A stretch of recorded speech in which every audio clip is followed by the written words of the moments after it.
Everybody like this spring weather? Now, I done heard complaints that it was too hot yesterday. Okay? So y'all just go ahead and hush up. After all the winter we've had, we're going to deal with it. All right?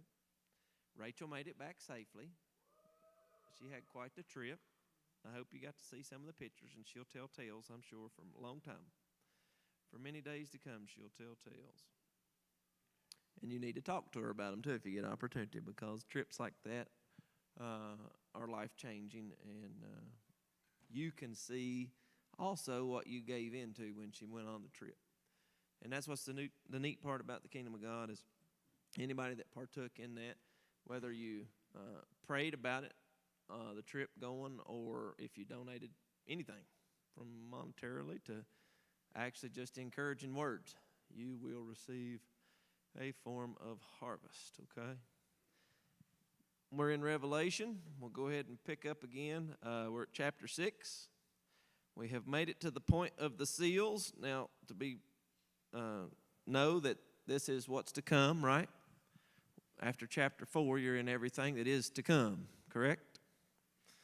Yes. Because a lot of people try to goof this up. I don't know why. But it's like they want to say, well, some of this already happened. Is it happening now? No, you'll know when it happens, trust me. Okay? The earth will know when these things are taking place. I have had a guy one day, he was asking me, he said, do you believe like we're already like empire? I was like, nah, no, because you're still worried about your job. He's like, what do you mean? I said, you won't be worried about your job once this thing starts, okay? You're not going to be concerned about it at all when you start seeing these things. You'll be just concerned about trying to breathe and finding a safe place, okay? The whole world will experience these things, not just a little area here and a little area there, okay? All right? And in so much, we're going to read here in a minute that it is going to affect everyone to the degree of no matter who you are, no matter what your status, no matter what position, no matter what you own, it's going to bring them all inclusive here in just in a moment. But now we're at the part where, John was very sad a while ago, just a chapter ago, because he was like, nobody can open the book, and he was weeping and crying, and he was missing it. And somebody, in essence, is like, hey, chin up, look forward. And when he looks forward, he sees that Jesus is done taking the book out of God's hand that they didn't think could be opened by any man, but it turns out Jesus was the answer, which he always is for everything. So they pull this book out. Jesus opens it, and all that began of chapter 5. Now we're down to chapter 6, and they are 7 seals are about to be opened, okay, over the next 2 chapters. Or actually 3 technically. But 6 of those 7 are going to be opened in this chapter, in chapter 6. And this is where everybody talks about it's going to be bad part of Revelation, right? Just to keep it on the simple layman's terms. All right, so 6 verse 1. And I saw when the Lamb opened one of the seals, and I heard as it were the noise of thunder, one of the 4 beasts saying, come and see. And I saw, and behold, a white horse, and he that sat on him had a bow, and a crown was given unto him, and he went forth conquering and to conquer. Now, these 7 seals are opened in the, the 6 of the 7 seals are opened in chapter 6. The 7 seals and the sealing of the 144,000. Anybody heard of the 144,000 Israelites? I know some of you had, some of you may have not. All that's coming here in just in a minute. It'll go on all the way to chapter 8 before we get the last 7th seal open. But I want you to know that there's also going to be 7 trumpets as well here. We'll not get to those today, but they will follow us to get them in order. 7 seals, 7 trumpets, okay? Excuse me, choking a little bit. So this white horse rider that we just mentioned here, and I saw and behold a white horse, and he sat on him, had a bow. Now, a lot of people, there's a couple different things that will be said here. You have some that say, this resembles Jesus, right? White horse, bow, etc. Wonderful rider.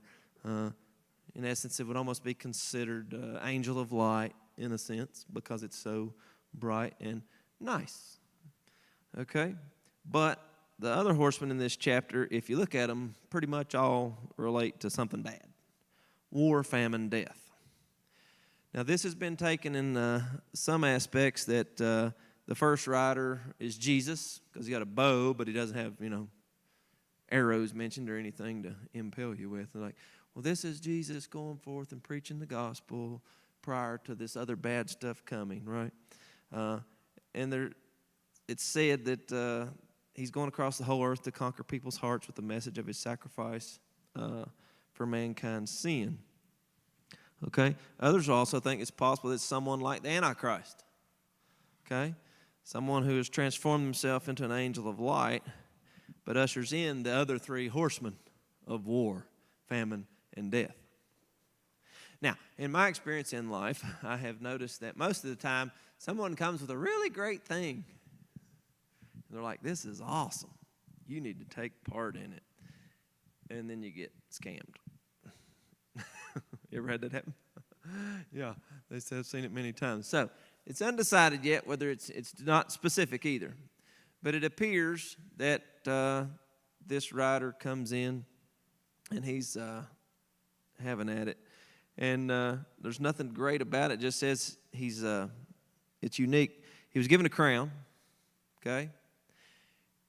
Kind of unique to me because it would have to be saying that this would be 2,000 years ago when Jesus got in the crown. If you were going to go down that route, that this was like Jesus preaching the gospel. I've thought about it. I don't have an exact answer. You'd have to be saying that this happened and it's occurring now for this guy. But I know that that's not so. Because this is what's to come. Right? So by process of elimination for me, this is something else that's not going to be good. It's going to appear good, but it's not going to be good. Because, see, this comes after, right? John said, here's this to come. So Jesus is already out there in my lifetime, and he's already out trying to draw those in that are lost, right? So in my opinion, I can't say that it's a fact, but in my opinion, this is going to be someone who's going to come that is going to bring some trickery, an Antichrist type spirit. Someone who's going to seem to have a bunch of good things that everybody's going to want to follow. But the problem is when they follow them, what they are producing is going to bring war, famine, and death that's soon to follow. So if we go to verse 3, let's look at it. And when he had opened the second seal, I heard the second beast say, come and see. Verse 4. And there went out another horse that was red, and power was given to him that sat thereon to take peace from the earth, and that they should kill one another. And there were given unto him a great sword. So this one is going to go out. Obviously, these are spirits, right? Yes. Yeah, there you go. So these are spirits, and they're going out. This one's going to be given, an ability, if you want to say. It's going to be given much power, if you want to say it like that, that it can go forth and it can draw all to war, and very good at it as well. Okay, a very good general in aspect, if you want to say it like that. Now these things are being released, right, to be put forth on the people of earth. Okay, that's what it's all about. It's all about those. Okay, so in verse 3, we're going to see this guy, he's saying, come and see. And there went out this horse in verse 4. This guy has come to kill everybody that he can. He's wanting to cause mass death. Okay? And we're going to keep on reading here, and you're going to see what happens in war 9 times out of 10 that you've done your history lessons on when you were in school and you've heard about. Once you have war, everything gets disrupted, correct? Supply chains get disrupted. Farming, agriculture gets disrupted. Food chain disrupted. So then that leads to what? It's pretty simplistic. Famine. You're going to be a food shortage, okay? Verse 5, it says, and when he had opened the third seal, I heard the third beast say, come and see. And I beheld, and lo, a black horse, and he that sat on him had a pair of balances in his hands. You've probably heard of this one as well. You've probably seen depictions of a black horse with the weights and balances, okay? Verse 6. And I heard a voice in the midst of the four beasts say, a measure of wheat for a penny, and 3 measures of barley for a penny, and see thou hurt not the oil and the wine. This was very specific because at that time, that, to us it's like, well, I got a penny here, right? Who cares? We're rich. We got pennies. But the significance of this is at the time that this was written by John, a measure of wheat for a penny. A penny was a day's wages. Okay? So this is to come, that it will take a full day's wages to get a little wheat. Okay? And 3 measures of barley for a penny. So it's going to take you 2 days to have enough money to buy the ingredients that it will take in order to make a loaf of bread. Yeah, that's a lot. And these are also, you can go back and read the stories, in the Old Testament where they had these issues with Ahab and Jezebel with Elijah the prophet. And you'll see at a time when he was like, hey, it's costing everything you got just to be able to have a morsel of bread, literally. Okay? Now, go on to verse 7. And when he had opened the 4th seal, I heard the voice of the 4th beast say, come and see. And I looked, and behold, a pale horse, and his name that sat on him was Death, and hell followed with him. Right? Famous movie scene. You may remember? Pale Rider. Yeah, the Pale Rider with the preacher, right? Clint Eastwood. And hell followed with him. And power was given unto them over the 4th part of the earth. Think about that. 1/4 of the earth. So 1/4 of the earth, everybody's going to be full war. At minimum is what I'm getting at. At minimum, 1/4 of the earth will be at full war. I'm sure it'll be much more. But there'll be 1/4 of the earth at minimum at full war. 1/4 of the earth will be under full famine. 1/4 of the earth will be under full death. So you can figure 1/4 part of everything will be dead. Literally. Okay? On the entire earth. And you're going to have the beasts that come from hell, right? Because it says, and hell. You go study hell and you'll see what lives there, and all that's going to be released because hell's following this death rider. It's unique that their names were actually given like they were. It's kind of, exactly what they are. Okay? And it says, and with death and with the beasts of the earth. Verse 9. And when he had opened the 5th seal, I saw under the altar the souls of them that were slain for the word of God and for the testimony which they held. This was neat to me when I read this, and I read it again and again and again.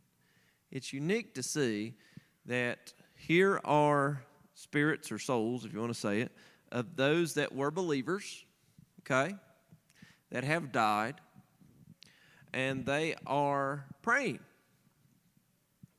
So these people are obviously in heaven, yeah? And they are praying, right, for God to carry out judgment to these beasts and to these people that have slain them. Because by this time, here's what's going to happen. You're going to have people who that will be preaching the gospel message, and everybody's going to be like, your God released these.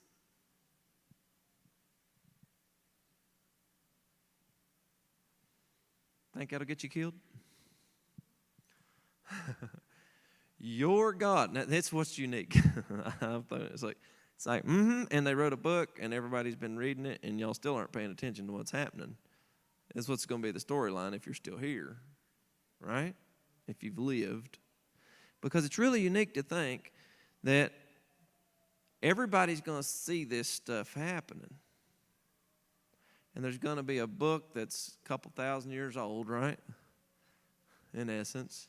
Scrolls that's been put into a book, if you want to say it like that later. But you got a book that's at least 400 years old, right?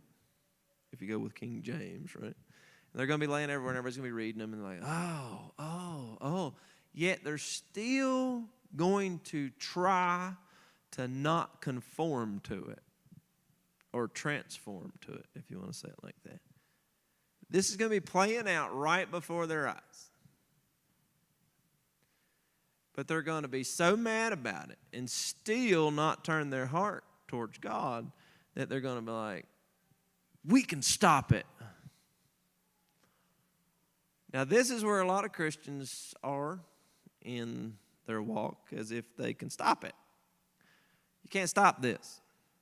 This is a time clock. The hands have been turning for years and years and years. You can't stop this.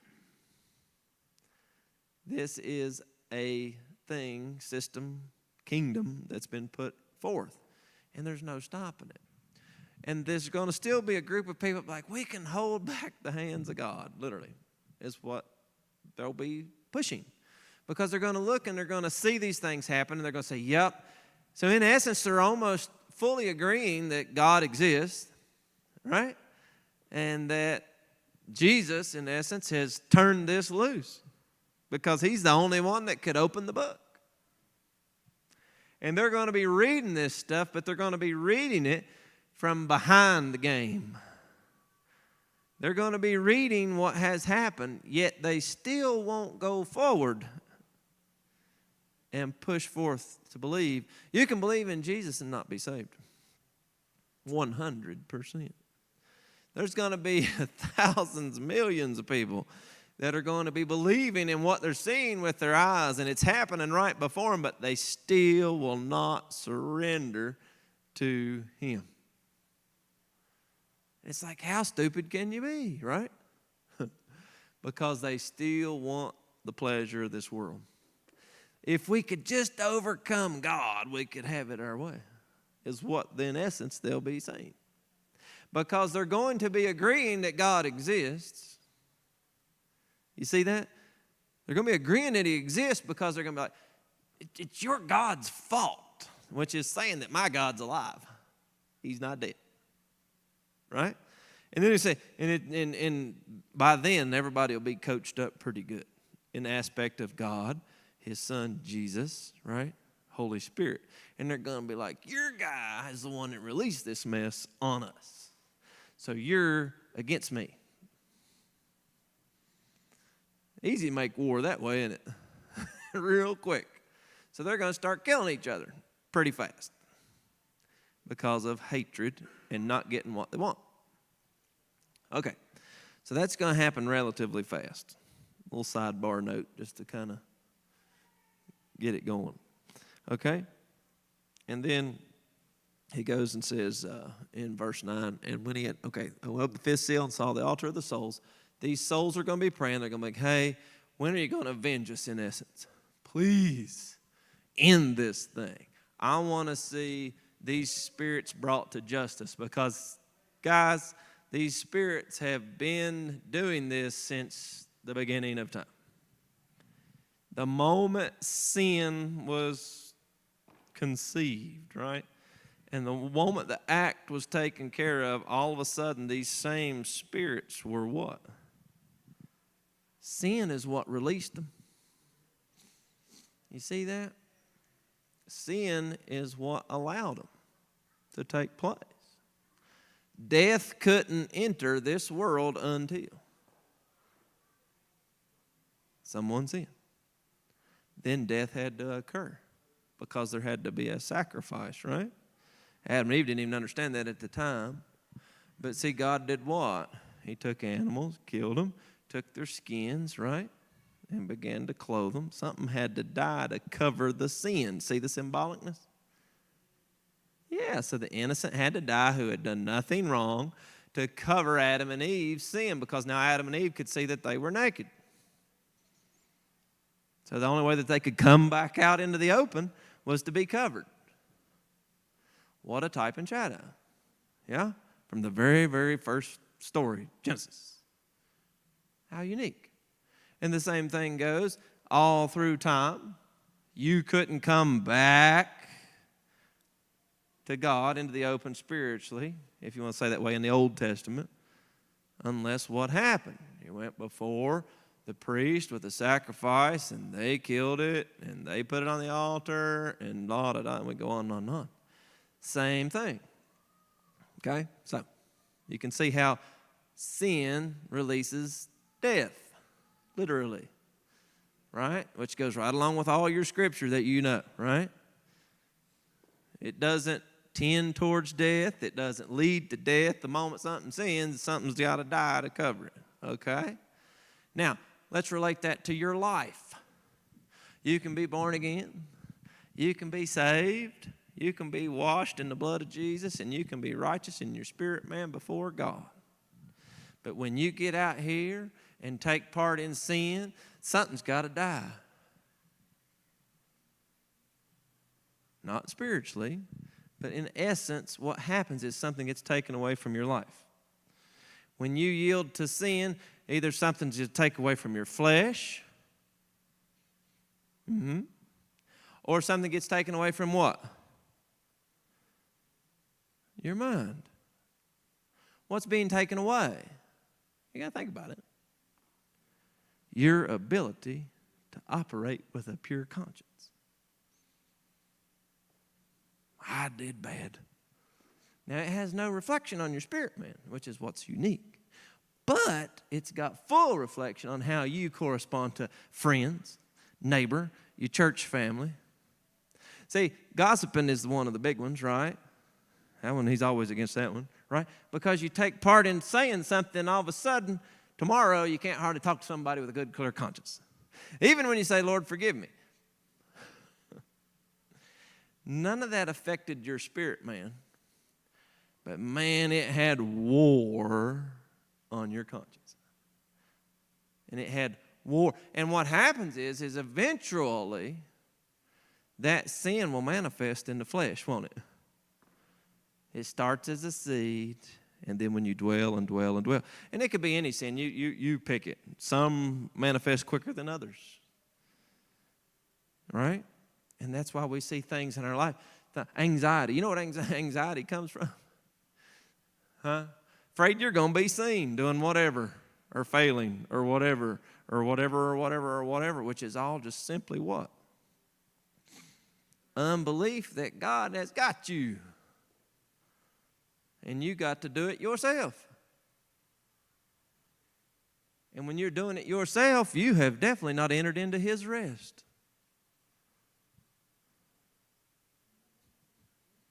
The root of all of it. Now, you could go back and say it was from this or this or this or this or this experiences and da-da-da-da-da. Yeah, but what you're saying is you're afraid you're going to get killed. And God didn't give you a spirit of fear. What you're saying is you're going to be so embarrassed that I can't go out in public ever again. That's actually pride. And it's one of the 3 root sins. I'm so fearful that somebody's going to see me naked. Not physically, but out in front of everybody. I'm so afraid they're going to see me weak. When I'm weak, He is strong. Yeah, okay, far enough on that. Y'all are catching it, looks like. All right, excuse me. So these saints are like, hey, kill him. Please kill him. Kill him now. Get it over with, right? They're like, avenge us, Master. And then verse 10, he goes on to say, and they cried with a loud voice, saying, how long, O Lord? It's like, come on. Get in the game, right? Holy and true, dost thou not judge and avenge our blood on them that dwell on the earth? They want them dead. Right? That's kind of conflicting for a lot of people. You Christians want us dead, right? Okay. Verse 11. And white robes were given unto every one of them, and it was said unto them that they should rest yet for a little season, until their fellow servants also and their brethren that should be killed as they were should be fulfilled. In other words, what it's saying here is they've got the robe of white. That is the robe of righteousness, okay? Absolutely. And then it's going on to say, but this cannot take place until it's fulfilled that your brothers and sisters in the Lord be martyred. Yeah, it's a little bit later. We got to read it. It's on down the line here, but it has to occur before he can come. That's what I think is so unique about the whole Antichrist situation. And everybody's like, well, he has to come before the other things can take place. And he's like, well, is there any way? No, there's no way around it. Because the book says so. You can't speed it up. You can't slow it down. It has to be released as God has already written it. Because if any one word be found false, the whole thing crumbles. Because it's his word that framed the worlds. So it must be carried out whether you like it or not.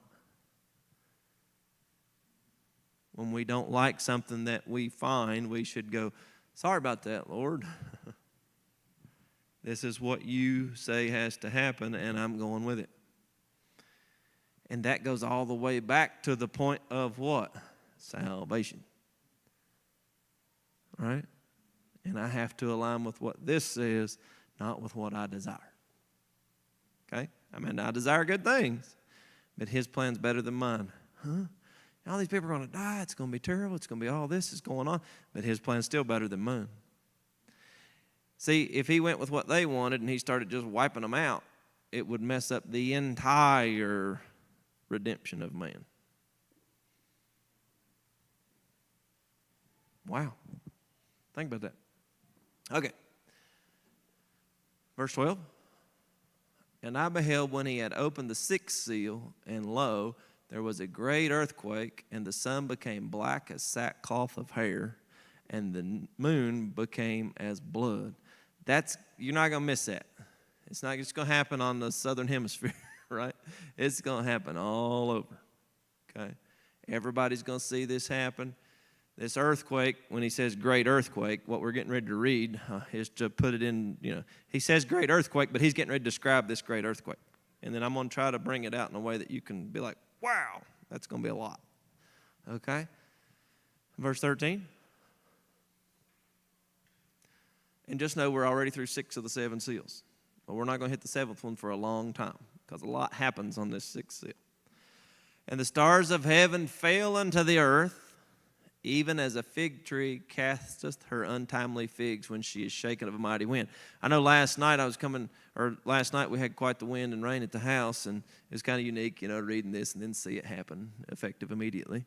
I was driving down the road this morning, and there was a tree there that had, they're just now budding, right? It's spring. They're just now green buds is coming up and all this.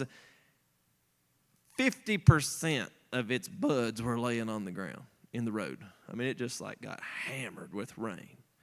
And they were tender, so they just popped off, right? And I was sitting there and I was thinking, that's pretty neat. It was untimely for all those buds to hit the ground, but they did, didn't they? Same thing's going to happen here. The stars of heaven are going to fall to the earth, even as a fig tree casteth her untimely figs when she is shaken of a mighty wind. They're not ripe yet, by any means, but they're going to get taken. Okay? They're going to fall. Verse 14. And the heaven departed as a scroll when it is rolled together. Right? So rolled together means what? Shut. So the heavens that were pouring out these things are now going to go zoop and close. Okay? And this is what's really unique. This is the earthquake part that I want you to see. And every mountain and island were moved out of their places. Now think about this. Islands are what? They're mountains in the sea. They're not floating around. They're mountains in the sea. That's the top of the mountain, okay? And they're sticking up. So technically they're a mountain underwater, and we call them island because it's got water around it, okay? In essence, you could say North America is a big island, right? Okay, too far. Anyways, Clinch Mountain, right, is going to be fully moved. Man, Big A Mountain's going to be fully moved. This says every mountain. Okay? You ain't going to miss this. Ain't going to be somebody over in the Himalayas and be like, I wonder what happened over there in America. No. Anybody in the Rockies is going to know what happened in the Appalachians, because their mountain's going to move too. Now, it makes me think of a verse that says, if you say, what? To this mountain be thou removed, fucked up. Okay, I'm pretty sure somebody's going to say something. They done said it. The Holy Spirit done said it. Every mountain's going to be moved at that time when that time frame comes. So that mountain's going to be taken. Mount LeConte, great big mountain. Oof, it's going to be moved. Think about that. Every single mountain. You're not going to miss that earthquake, right? Which is going to trigger what? When you have earthquake in the ocean, what happens? Tsunami, instantly. And I'd imagine it's going to be the biggest one ever, wouldn't you? That we are aware of in our time frame. Maybe something before, but it's going to be the largest one that we've seen, because you're going to have every mountain moving at the same time. Kaboom, kaboom, kaboom. Ooh, big wave. All these volcanoes are going to go nuts. It's going to be quite the time. Nobody's going to miss it, okay? No one's going to be untouched, okay? Physically. And then verse 15. And the kings of the earth. So this is good. This is all of them, okay? No matter your status, no matter where you're at, no matter what you own, no matter how good a helicopter or Air Force One you can jump in and fly off in, right? It's not going to matter. And the kings of the earth, and the great men, and the rich men, and the chief captains, and the mighty men, and every bondman. See, he's taking us to like everyone. We're not missing any. And every free man. So this means every single person. All of them. You're going to be right. You're going to be getting as far away as you can from this thing, because this is what's happening. He says, hid themselves in the dens and in the rocks of the mountains. John saw this, guys, taking place. This is part of the second vision that he occurred. It's all the same, but this is the second half. He saw this thing. He saw everyone that was still present in the physical form on the face of the earth running to hide in a cave.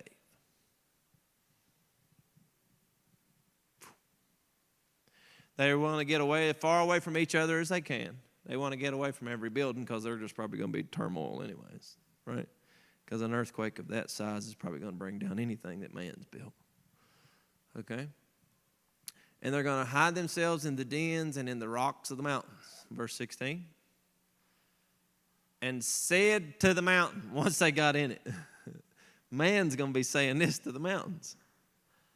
And this is unique. People that's running, they're in essence hoping to die so it will end. And said to the mountains and rocks, fall on us, right? And hide us from the face of him that sitteth on the throne and from the wrath of the Lamb. You can actually, believer, non-believer, rich, poor, free, bondman, or slave, no matter what title, no matter what position, will be saying, take me away from here. And they're also going to know what? This shows that everybody knows that he's king. No matter position, no matter belief, no matter title, everyone's going to realize that by this point in chapter 6 that he is on the throne, and they want to hide from his face. Okay? Now, for me, just me, I'm not perfect at this by any means, but for me, everyone that's a Christian, that is a believer, that is born again and righteous and holy, will be gone. Okay? Because of this. Those guys are going to say, what? They know him. I seen him. And I seen his face. And I want away from him. They're a non-believer. They believe he exists, but they didn't make him Lord. Because if someone is your king or lord, you'll want to do what they want you to do. Right? Now, we haven't made it to the 144,000 yet. Okay? So there's going to be people that convert and get saved that are still here, right? And they're going to be spared. And it says, well, let's just keep reading. I'm going to get ahead of myself here. Verse 17. For the great day of his wrath is come, and who shall be able to stand? They're actually going to ask that question. God's wrath is poured out. Who's going to make it, right? Keep going. We'll just keep on going. So now we're into verse 1 of chapter 7. I'll see how far we can get. We're about out of time, but we'll go for it. And after these things, I saw 4 angels standing on the 4 corners of the earth, holding the 4 winds of the earth, that the wind should not blow on the earth, nor on the sea, nor any tree.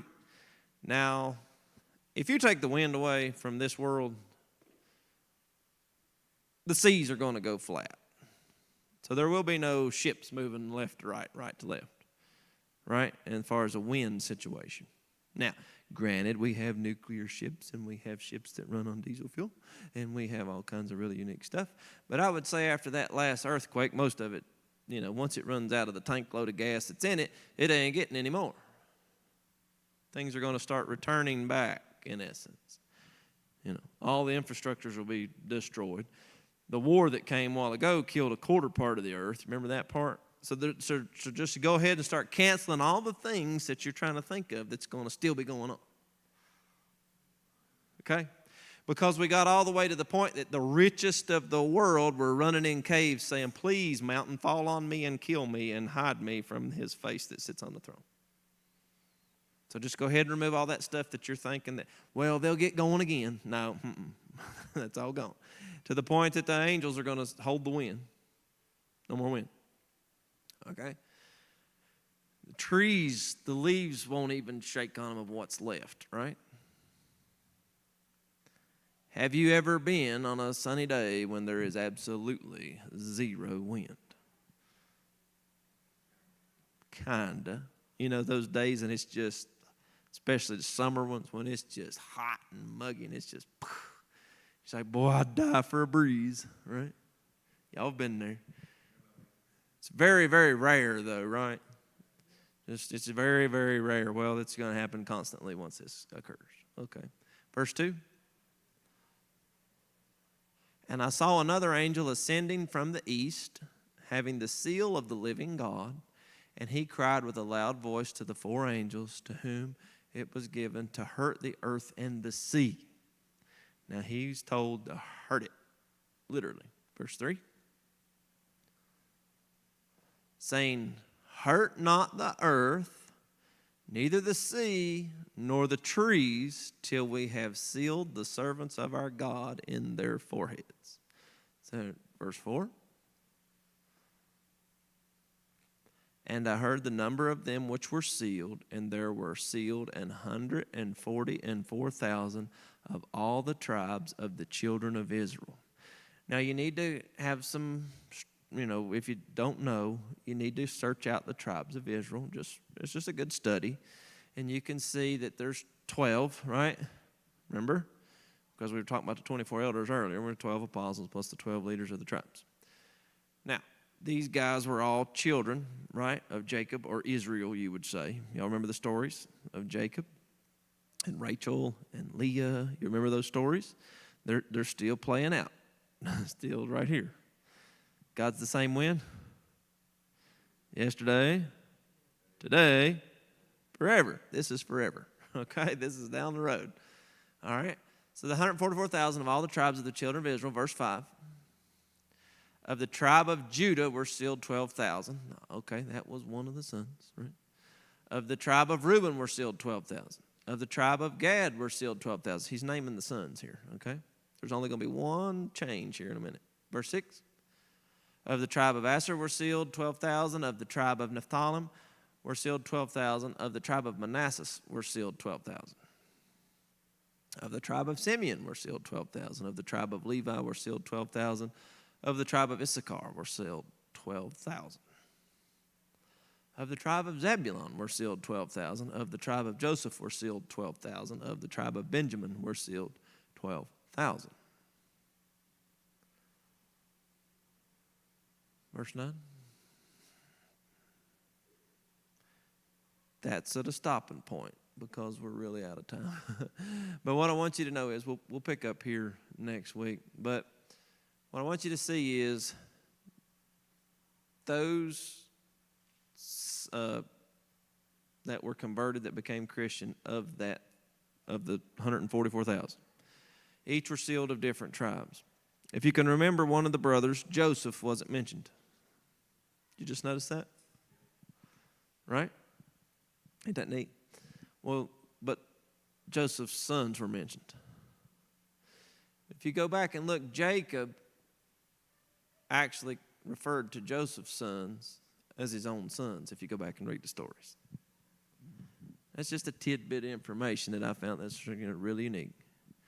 It's neat how he brought them in as sons, and there wasn't a partition in between. It makes me think of God.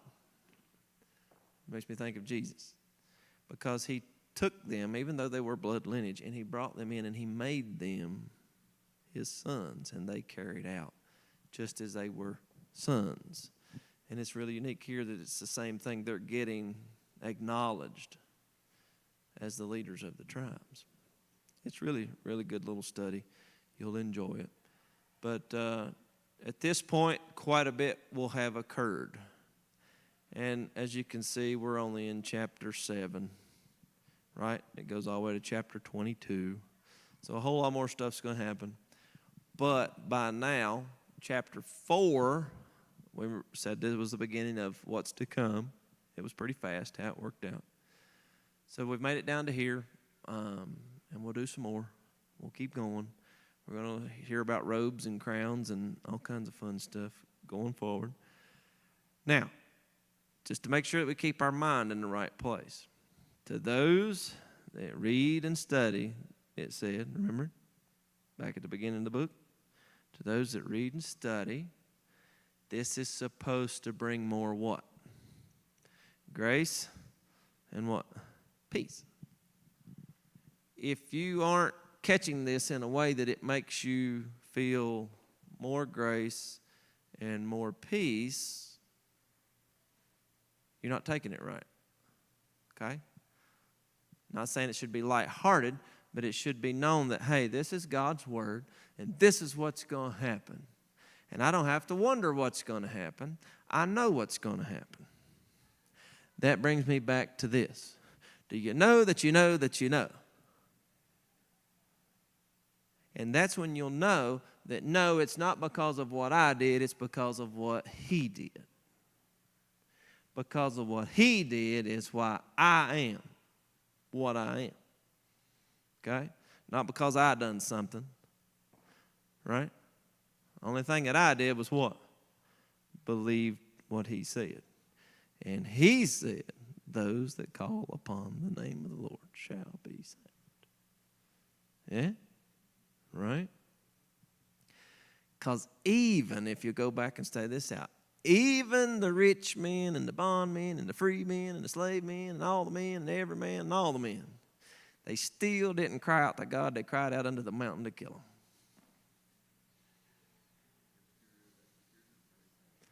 Hide me from his face. When you run into troubles in life, okay, when you run into that situation that you're facing, if you're calling out to anything else other than him, you've not made him Lord in that area of your life. You might have made him Lord on Sunday morning. Don't let this hurt you. Make sure he's Lord on Monday morning. Make sure he's Lord on Tuesday evening. Okay? That's when you know he's getting you. All right? Because he is Lord. Isn't that amazing? He's going to be Lord to those people. even though they don't submit to him. Be careful. They're going to ask the mountain to crush them. Hide me from his face that sits on the throne and from the face of the Lamb. That tells you those people were not saved. They know who he is. It's unique to me that every knee will bow, right? And every tongue confess, but it'll be too late. They'll cry for death, but it will only seal their fate to the second death. Okay? That's why it's so important that you know where I know where my help comes from. I know where my salvation comes from. I know where my ability to do comes from. And not only to know it, but to be thankful for it. You would think they would plead for mercy, but they didn't. They just wanted to get away from it. And in all, that's kind of after a retrospect of seeing the fact that they're begging for darkness. They're still begging for darkness.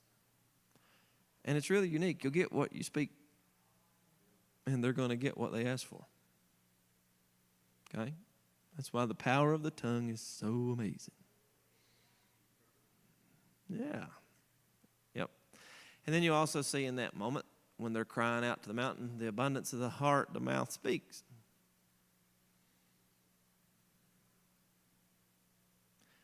Therefore, you can see the darkness of their heart coming forth because it's requesting more darkness. It's not requesting light. Okay? All right. Take your break.